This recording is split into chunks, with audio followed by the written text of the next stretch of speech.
everyone, and welcome back to For All Humans.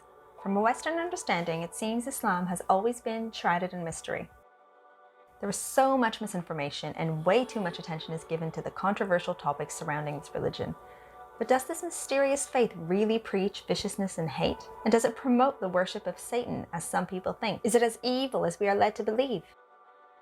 Well, for Muslims, the religion is a lot tamer than all that, I'm afraid. For Muslims, Islam is not just a religion that is practiced on Fridays, only to be put away during work and school hours.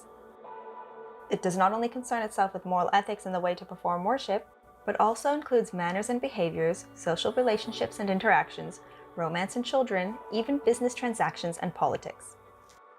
To a practicing Muslim, Islam is not confined to holy places, but is woven into the fabric of everyday choices and activities. So pretty much everyday life.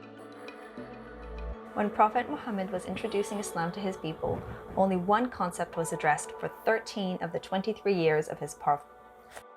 No, it wasn't women's veils or men's beards. It wasn't even prayers or what is or isn't allowed in Islam. It was the concept of God and monotheism. Islam is built on believing in the oneness of God as the first of the prescribed 6 articles of faith, and the first of the 5 pillars of the religion, which we'll get into later. It is the testimony of a Muslim that he or she believes that none other is worthy of worship except God. In fact, Muslim is Arabic for a person who submits to God, which also means someone who adheres to the religion of Islam, Islam being the Arabic word for submission to God's will. Although monotheism is not unique since both Christianity and Judaism also practice it and are monotheistic religions, Islam's monotheism is detailed and precise. There are innumerable books dedicated to just this topic of the oneness of God, or Tawheed as it is called. It's a concept that specifies that God is one and unique, without any rivals, associates, partners, or peers in his essence and attributes. It means believing in Allah alone as God and Lord, and attributing to him alone all the characteristics of lordship and divinity. This is much different than Judaism that says the Jewish people are to worship one God, not because he is the one and only deity, but because he is a jealous God. You shall not make for yourself an idol or any likeness of what is in heaven above or on the earth beneath or in the water under the earth. You shall not worship them or serve them, for I, the Lord your God, am a jealous God. And Islam's monotheism does not allow for a God to have a son like in Christianity. The God of Islam doesn't share physical attributes with any of his creations, including us mortal beings. While we may have offspring, Islam's God does not. The Quran says, "He, God, begets not, nor is he begotten." Remember, he is unique and therefore doesn't share his divinity with anyone or anything else. With that being said, however, Islam does refer to the same God as that of the Jews and the Christians. It is the last of the 3 Abrahamic religions, and it shares the same basic message. Confused? Well, let me try to explain. While the 3 religions may differ in their nuanced messages, the basic understanding of worshipping God is essentially the same. Belief of one God and the prophets who came to share that message are the same. Calls for love and peace in all 3 religions are the same. Prayers to a higher power who makes plans for us, that's the same. It's believed by Muslims, however, that it's the same God, the same message, just that the message of the previous religions has been changed over time, and Islam came to correct those changes to get back to the original true message. So let's get down to what Islam is all about. We begin with the core of Islamic beliefs. As mentioned before, Islam has 6 articles of faith that sum up the foundation of the Islamic belief system that is shared by more than 1.8 billion people worldwide. They are: number 1, belief in one God. The biggest sin in Islam is worship to other than God. And since worship in Islam is not only in the sense of spiritual activity, but is part of everyday life for a Muslim, worshipping someone or something other than God can mean dedicating your life, your choices, and your actions to something or someone other than God. Number 2, belief in angels, who are unseen beings who surround us and are obedient to God. Number 3, belief in prophets who communicated with God. These prophets start with Adam and include Abraham, Moses, Jesus, and Muhammad, peace be upon all of them. Number 4, belief in the books of God. Muslims believe that God revealed his instructions through books to some of the prophets like the Psalms, Torah, and the Gospel. But over time, the original teachings of these books got distorted or lost. Muslims believe the Quran is God's final revelation given to Prophet Muhammad and that it has been fully preserved. Number 5, belief in the Day of Judgment. It's a day when the life of this world and everything in it will come to an end, and every person will be raised from the dead to be judged individually according to his faith and actions. Number 6, belief in destiny and divine decree. Muslims believe that since God is the sustainer of all life, nothing happens except by his will and with his full knowledge. This belief does not contradict the idea of free will. God does not force us. Our choices are known to God beforehand because His knowledge is complete. The 6 articles of faith essentially summarize the core beliefs.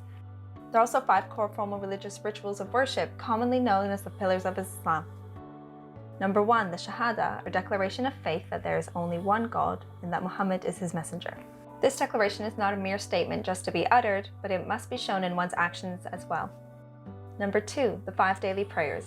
Muslims pray 5 times a day during the day directly to God, without anyone to intervene on their behalf. Through their prayers, Muslims can connect straight to God and find spiritual strength, peace of mind, and a break from the daily grind during their allotted prayer times spread out throughout the day.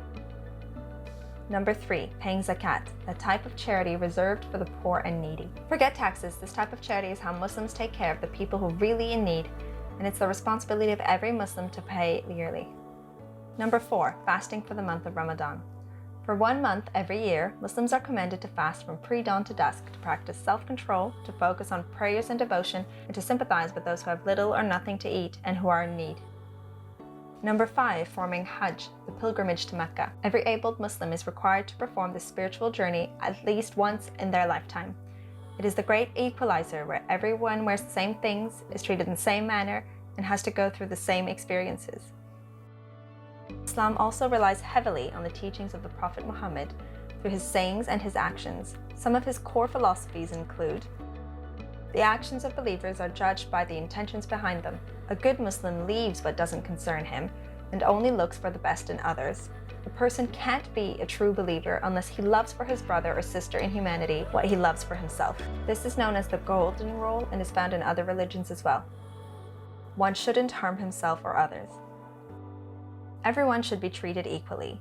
No one is better than anyone else owing to their ethnicity, gender, or status. And finally, life is about gaining God's love by serving Him and by helping others, not by amassing wealth or striving for worldly gain. Essentially, to summarize, Prophet Muhammad stated, "I have only been sent to perfect moral character." And lastly, I would be remiss if I didn't mention Sharia law, which has truly been at the center of much controversy and debate in recent times. Sharia law is Islamic law, and its sole purpose is to preserve 5 things: religion, life, family, intellect, and wealth. Some contemporary scholars also add that Sharia law is meant to preserve justice or liberty as well. These are essential to human welfare and therefore must be protected by law at all times. So now that we know the core of Islam, is there a place for this religion in the world we live in today? Is Islam relevant in the 21st century in the same manner it was in the 7th century? Well, for all humans says yes. How? Well, let's see. In talking about equity and justice, Islam provides every individual with some basic socio-economic rights, such as the right to access factors of production, land, labor, and capital. So economic justice, the right to be heard and redress of grievances, legal justice, and the right to safety, education, satisfaction of basic needs, access to public property, etc., which is social justice. It is incumbent upon the rulers of the time to ensure that socio-economic rights of individuals are respected and fulfilled. As is stated in the Quran, "O you who believe, eat not up your property amongst yourselves unjustly, except it be as trade amongst you by mutual consent." The ayah specifies that any form of trade should be conducted upon mutual agreement. Thus, if Islam was the way of the world, some CEOs would not be able to build their companies on the backs of underpaid employees for grueling labor that doesn't allow them the time for bathroom breaks. There would be more equality and fairness built into some companies' business structure. Islam prohibits the use of interest in all of its forms, as it amounts to exploitation of the weak and allows wealth to accumulate in the hands of a few, thereby increasing the gap between the rich and the poor.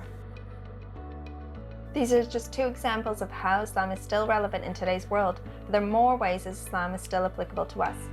In women's rights issues, in environmental issues, in issues of war and security, in science and technology, and in so many other contemporary issues. So it might be worth looking at what Islam has to say when trying to formulate solutions to today's problems.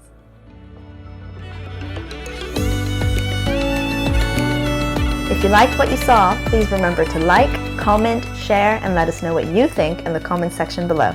See you all next time.